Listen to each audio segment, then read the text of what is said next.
going on? Thank you so much.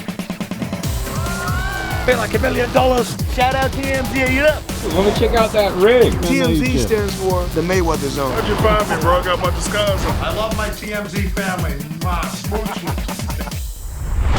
Welcome to TMZ Sports. I'm Mike Babcock with my guy, as always, Mojo Muhtadi. Mojo, Jake Paul versus Anthony Joshua. Yes, the huge Anthony Joshua, the guy who was the baddest heavyweight boxer in the world. He was the heavyweight champion. Could this be an actual real deal fight that is going to happen, Mojo? Well, there's been a ton of talk about it. But I think a lot of people, and I'll admit, Mojo, including myself, have said there is no way under the sun that this is actually going to happen. That, yes, it's a lot of talk, but there's, again, no chance that Jake Paul and Anthony Joshua, with the size difference and the experience difference, Mojo, step into the boxing ring. Unless they actually are going to fight. And I'll tell you what, Mojo, there are some real indications here that this is not just talk and that this thing may happen. So if anyone would know what was going on behind the scenes, it'd be Eddie Hearn. Eddie Hearn, of course, the famed promoter from Matchroom Boxing. He has promoted some of the biggest fights in the world, including all of Anthony Joshua's big fights. I had an opportunity, Mojo, a little bit earlier today, a couple hours ago, to speak with Eddie Hearn. And right off the bat, I asked about Jake Paul and Anthony Joshua. And you're going to hear Eddie say that he agrees with me. What I had said was something to the effect, Mojo, of, I can't believe that this would actually happen, right? Like, that's crazy. Here's Eddie. I feel the same way as you. You know, I just thought to myself, this is Jake Paul, you know, creating headlines. He's not going to fight Anthony Joshua. And then every conversation I have with Nikisa and MVP, I'm like, oh my God, they actually think they can beat him. And I think there's a very good chance you're going to see it next. I mean, don't expect me to tell next fight. Yeah, I mean, early next year. Don't expect me to tell you that. From my opinion, it's competitive. It's never a fight that I think it's wildly dangerous. I think Jake Paul is a madman, but for some reason he believes he can beat Anthony Joshua. And I said to Nikisa, I said, this is a bit like, this is going to do the biggest numbers probably we've ever seen in the sport, right? Bizarrely, in the world that we live in today. Right. And I said, it's a bit like tuning in to watch David Blaine, you know, in one of those really dangerous acts that he takes on. I said, but please understand, this is very real. This is not trying to get out of a box with a padlock, you know, whilst you're sort of swimming around. This is serious stuff. And they're like, yeah, we know we can beat AJ. I'm like, okay. Well, listen, if you want Anthony Joshua to evaporate you from the boxing world, we will quite willingly do so. So I can't tell you it's on, but I get the feeling these guys are crazy enough to do it. And if they are, you're going to see just an incredible spectacle where clearly the sporting and the boxing world has gone mad. But who knew? Does a part of you, Eddie, do you respect Jake for the self-belief? I think me and Jake have had ups and downs. The one thing that I keep saying now is he is a fighter, right? He's a professional fighter. Now, you can have your opinion on how good he is, and I probably put him in the top 50 maybe in the world at cruiserweight, which, by the way, is a remarkable achievement. Like, this is a guy from YouTube or whatever you want to call it, who has now been fighting for a good few years. He's been doing proper training camps, proper sparring. And, you know, do I think he's a world-class fighter? I don't. Do I think he's decent and improved? Yeah. Do I think he can beat Anthony Joshua? Not in 100 chances. All right? And do I think he'll get knocked spark out against Anthony Joshua? Every single time. Do you want to watch Jake Paul get knocked spark out? The answer for many millions of people around the world is yeah. So, like, you're not, in this build-up, if we get over the line, you're not going to hear, well, you know, this is it's crazy. But in Jake Paul's little world and his merry men and people around him, they're telling him, whoa, AJ's at the back end of his career. You know, his punch resistance might not be like. But there you go. Listen, maybe I'm wrong. But for me, you know, and again, you know, when I approached AJ about the fight, I was just like, listen, I don't know what to say. What do you think? And he's like, yeah, I mean, why not? Eddie, what I just could salivate thinking about the money that can be made in this fight. I mean, what kind of paychecks are we realistically thinking for these fighters? He's probably the biggest paycheck of both guys' careers, you know, bizarrely. You know, but that's the world that we live in. We know that, you know, this isn't really AJ against a YouTuber. This is AJ against a cruiserweight. Yeah. You know, decent cruiserweight, which in a real world just wouldn't get made. Right. But you bring in Jake Paul's profile, you bring in the danger element, you bring the size of the challenge. And like you said, you have to risk, like, I would say, you know, like boxing's one of those sports where you come in, all your entourage. I mean, Jake's got one of the biggest entourages around. Everybody's in the ring. You know, Jake comes in, and then AJ's in the other corner. And then all of a sudden, everyone just disappears out of the ring. And it's just the referee and you. And the ref goes, you ready? And at that moment, it's when you knew you really f***ed up. And that is, for me, that's why I give him so much credit, because that must be the most terrifying thing, to see that man in the other corner. And when he comes out, you will experience speed and power like you have never witnessed before. Forget sparring, forget anything like this. This is with 10-ounce gloves on. And that, you know, not 14-ounce gloves. None of this rubbish. And, you know, you get the rubbish about fights being scripted. It's all all rubbish. Yeah. And let me tell you something now. This ain't no scripted fight. This is for real. And that's why I respect Jake Paul, because he's going in there to win. And that, like I said, if he ran around the ring taking a few shots and then went on his knee, all right, he ain't coming to do that. He thinks he's going to knock AJ out. So, I don't know. This is going to be one of the most wildest things you've ever seen in boxing, if it gets done. But what can I say? I don't know what else to tell you. Up next, U.S. track star Sha'Carri Richardson gets physical with her track star boyfriend, Christian Coleman. Richardson arrested over the incident at an airport in Seattle. The video of what unfolded is coming your way next when TMZ Sports returns.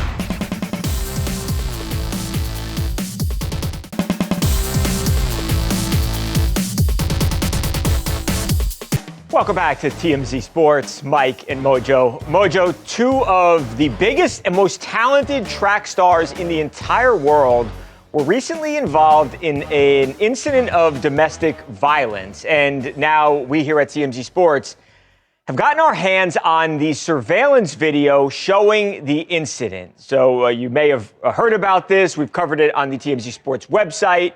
Sha'Carri Richardson, who just won a gold medal, Mojo, in the 4x100 relay race in Paris. She is arguably the most popular sprinter, not just in America, but in the entire world, Mojo. She is a huge star. But unfortunately, Sha'Carri, on July 27th at Seattle-Tacoma International Airport, Mojo, she is seen getting physical with her boyfriend, who is also a track star. It's that man right there, Christian Coleman. Christian Coleman, who is an Olympian himself. He is the fastest person to ever run the 60 meters. He is a world-class athlete in every definition of the word, Mojo. And they've got a, you know, by all accounts, a really good, solid, and a really cute relationship. You know, they're two big track stars. People really like them, but this was not good. So, Mojo, here is the surveillance video, which we will show you here. Now, there's no sound, but you will see there's Sha'Carri. They are walking through the airport. I mean, luggage in hand and all that. And they were arguing over something. Now, they told the police it was about headphones. I don't know if that's the truth or not. But the bottom line is, and it's undeniable because it all plays out on video, Mojo, but you see Sha'Carri push Christian over multiple times, 3-4 times at least, over a minute or so period, Mojo. She was actually arrested there at the airport, and now she's got a 4th-degree assault charge that she's got to contend with. You can see it here, Mojo. I actually think this is the better angle. But you see she gets in front of him. For his credit, Mojo, Christian continually tried to walk away. He never pushed her back, nothing like that. He tried to take himself away from the situation. She just wouldn't let him. Yeah, you said it, buddy. I mean, shout outs to Christian here. Yep. How do you handle that situation? It's not an easy situation to handle, especially if someone's getting physical with you constantly. It's tough to walk away if they're not letting you. So tremendous restraint by him. So he deserves all the credit in the world. You don't like to see this, Babcock. It makes you wonder too, like if you're willing to act like this, do this in the airport in a public setting, what's going on at home in a private setting, like that's, of course that's all speculation. You don't want to. No, I think that's a good point though, Mo. There's so many people around and she didn't seem to have any hesitation. If you act like this in a public setting, you have to expect that somebody is going to see this, and that somebody doesn't necessarily have to be a camera phone. It can be security footage like this. Sha'Carri was ultimately released. She actually ran not too long after this, a couple of days after she competed, as did Christian. As he was at this track meet, Mojo, he was, of course, asked about what happened with Sha'Carri, and he had his girl's back. Take a look. Like, I don't feel as if like she should have been arrested. You know what I'm saying? Like, I mean, people have discussions and emotions and stuff like that. But she had like things that she need to work on for herself, of course. And so do I, so do you, like everybody.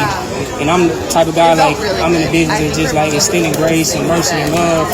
And I feel as if like I don't try to look at obstacles either. Like I just look at like situations like this to just like, take a step back, analyze yourself mentally, and then just try to see what you can do to be your best self so that you can move forward, so you can just be the type of person and a human that God needs you to be for his kingdom and for his glory. And so that's kind of how I look at the situation. So there it is, Mojo. I think, aside from the behavior obviously being unacceptable, I agree with you, Mojo. I think the most impressive thing about all this is the way that Christian was able to keep his cool in what was a really difficult situation. She's going to have to deal with this now, assuming the charges are not dropped, because it does seem like obviously Coleman's got her back. Assuming this case does move forward, something she's going to have to deal with here. It's a case we'll follow. Stay tuned.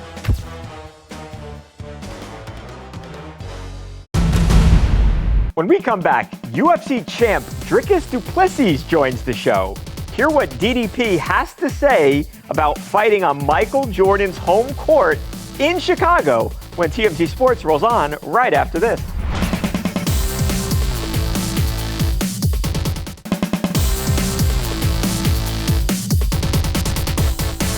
Welcome back to TMZ Sports. Mike Babcock here. We are just a couple of days away now from an absolutely massive fight, UFC 319, going down in Chicago as the MMA promotion goes back to the Windy City. And there is a hell of a fight, main event, of course, starring this man right here, the UFC's middleweight champion, taking on one of the most popular fighters in the entire organization, Khamzat Chimaev. I know this is a fight that Dricus has wanted for some time. I think before Strickland 2, he said, I want Khamzat.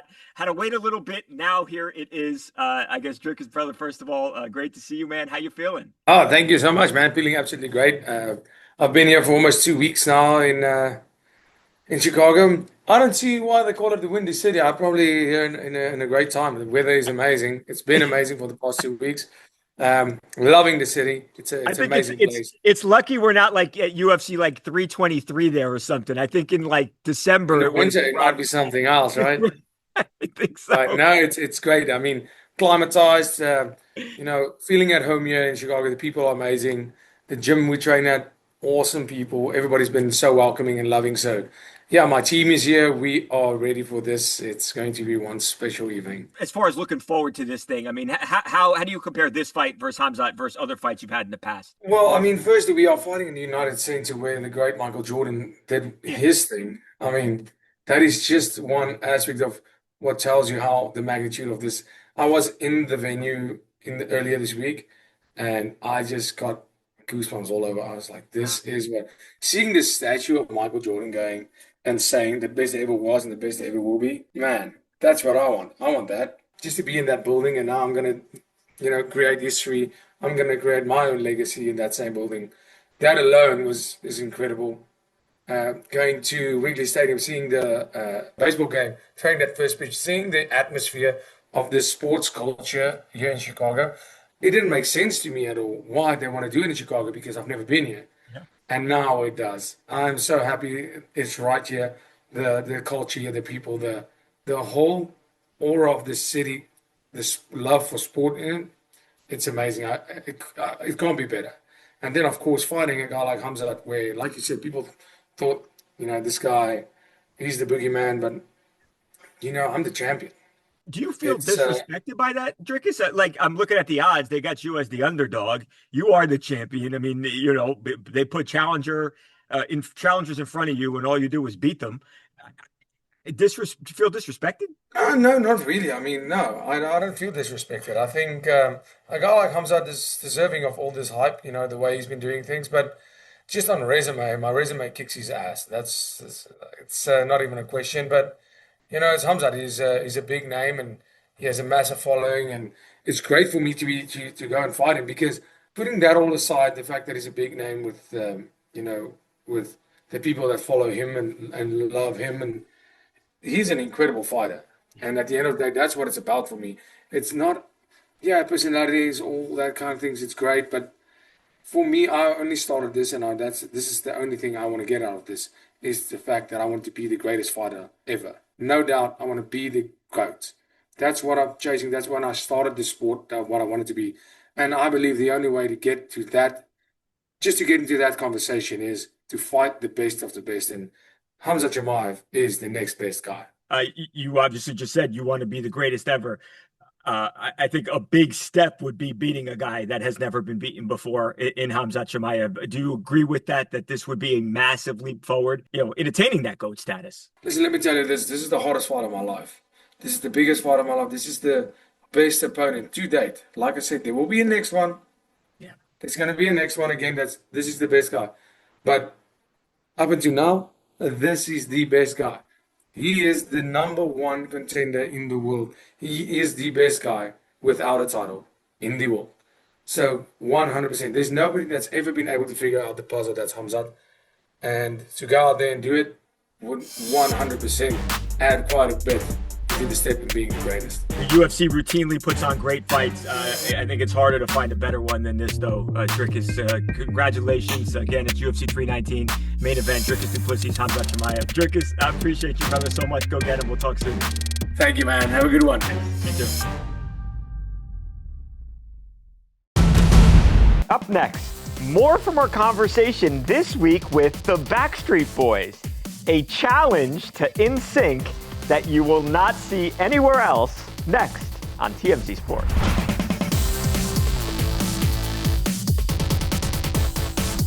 No matter how great you get, life throws you curveballs. TMZ presents The Real Hulk Hogan, Tuesday at 8, 7 Central on Fox.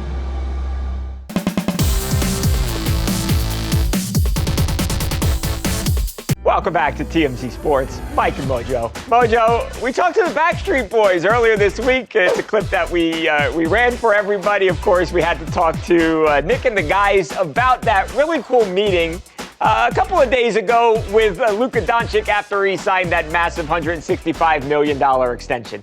Now, Mojo, as you can see, the guys, they're not on stage when we talk to them. They're out there on the golf course. Because of that, Mojo, we had to ask about their golf games. Watch this. Brian's really great. Listen, I'm a true 19 handicap. That's because I don't play that much. My wife is actually better than I am, but I'll just say that right now. But Brian, I'm gonna call it.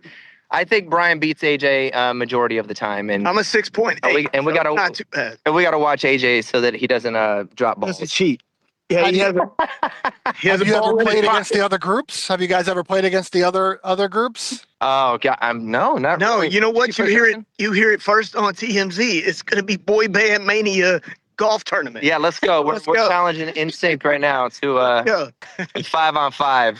5-on-5. Yeah, shot. Let's go, Mojo. Well, hold on. I heard a challenge to NSYNC, but I heard the first guy say something about a boy band mania. What does that mean? Does that mean not just NSYNC? Maybe that means what? Like, what are the other ones? O-Town. Yeah. 98 Degrees. Maybe Ryan Cabrera just shows up by himself. Maybe Yes. I'll jump his team because we're guys with great hair, which means you'd be on that team as well. What is this, Babcock? Is that the direction of Mania? Because that sounds interesting. However, of course, NSYNC and Backstreet Boys, those have got to be the arch nemesis, right? Yeah. Like that was always the discussion, which is the hotter group. It's, five dudes, 5 on 5, what? I don't know, man. This could be big, but Joey Fatone is a good friend of mine, Babcock. Yes. And I happened to have a little conversation with him about this, another Orlando companion of mine. I don't know if the NSYNC guys are big golfers. I think Joey is about my skill level on the golf course, and we all know what that looks like. So I don't know. Maybe this needs to be like a dual rating system, right? Like you got who's better at the game of golf and who's better at partying on a golf course, because I'm pretty sure NSYNC's going to win that battle. But as for the golf, I don't feel very reassured after talking to Joey. You know what, Mojo? I think there's a good mix on both. Like, Joey, no good. Justin Timberlake, great. And I think you've got the same deal with the Backstreet Boys. So I think you're going to have some weak guys on the team. You're going to have some strong players. And I think that makes this a great matchup, Mojo. I want this. I need this to happen, Mojo. So we're gonna try and work our magic here. I don't think this is the last that we're going to be hearing about this. I'm not saying it's going to happen, but I'm going to say we're going to try our damnedest to make it happen. In the meantime, we are out of time, Mojo. We got to go. Everybody have a great weekend. Have fun. We got a bunch to talk about on Monday. It's going to be a great show, Mojo.